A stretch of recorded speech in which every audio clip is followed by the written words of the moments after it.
Hi guys, welcome to Shorts, Curts, and Sarcasm. I'm Caroline, and today I thought I would do a nice, short, brief video about the oldest books on my TBR. And I have done this on Goodreads, and I made my Goodreads in 2015, essentially when I discovered that it existed.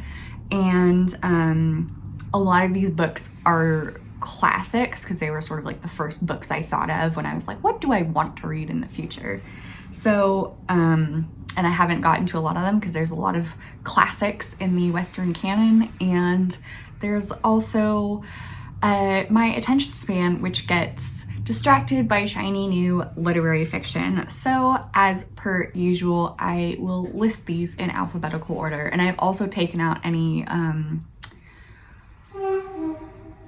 repeat authors. So any authors will only appear on this list once. So my first one alphabetically is A Passage to India by E.M. Forster. And I know I've talked about E.M. Forster on this channel before. In general, I really like his writing. I've read Room with a View, which I really liked, Howard's End, which I also really liked, and then Where Angels Feel to Tread, which is like the first book I read from him, and I was like, that one's not great, in my opinion. And compared to the rest of his work. There's also A Bitchy Literary Caroline, and I just want there to be some Carolines in literature that aren't terrible, terrible people. I'm still waiting on it. So it seems that there's like this sort of straight-laced upper class or upper middle class young woman and her adult female companion sort of get drawn into trying to find the real India, and it explores like themes of colonialism, which, like I'm sure you know, I'm really into like deconstructing ideas of colonialism. And next on my list is not a classic, I guess, is Artist of the Floating Worlds by Kazuo Ishiguro.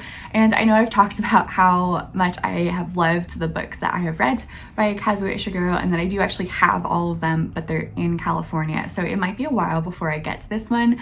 Maybe I can find like a library copy of it. But essentially this is about an artist who sort of contributes to the imperial culture. Is culture the correct word? Goodreads says the imperialist movement that leads Japan into World War II.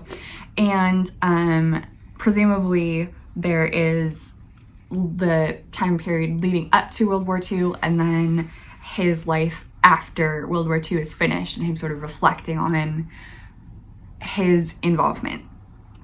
And it seems like it has a lot of the same sort of themes that Remains of the Day has. And as a general rule, I like the aesthetics of the floating world, which was like an art and aesthetics movement in the 1600s in Edo, which is now Tokyo. But it seems interesting to me that like this guy doesn't seem like a floating world artist necessarily, so I'm interested to see how that will like come together. And next I have Fahrenheit 451. I don't think this needs much of an introduction. It is a classic science fiction dystopia issue book, and I've been putting it off because I don't generally enjoy dystopias. I don't generally enjoy science fiction writing, and so I've been sort of wary of this, and I know I need to get to it, just like I need to get to Catch-22 and Brave New World and 1984 and basically all of those, and I will one day, but not today. And next I have Late in August by William Faulkner, and I am not sure if you had a similar experience in school, but I had to read his short story, A Rose for Emily, and it has scarred me for life. It is so disturbing, but also intriguing. It makes me wonder what sort of other stuff he could put into like an actual book. So Late in August is a novel that contrasts stark tragedy and hopeful perseverance in the face of morality, which features some of Faulkner's most memorable characters. So, I mean, that doesn't really say much. I have no idea what to expect. I mean, I do also want to read like As I Lay Dying and other William Faulkner books. This is just like the one that was at the top of my like oldest reading list books. And next, another book that needs no introduction, and that is The Bell Jar by Sylvia Plath. And I know it's like a very important feminist book, and I would like to read it, but it does have like themes of like depression and suicide and possibly also like self-harm, and that seems like a huge bummer, so I've been putting it off. Next, I have The Joy Luck Club by Amy Tan, and this isn't so much like a old classic, but I think it counts as a modern classic.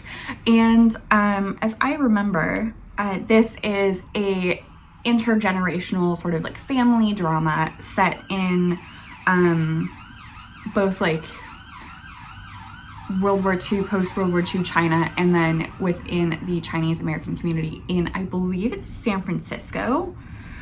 And this is obviously like a super hyped, super beloved book, and I think I will really like it, and I am hoping to get to it soon.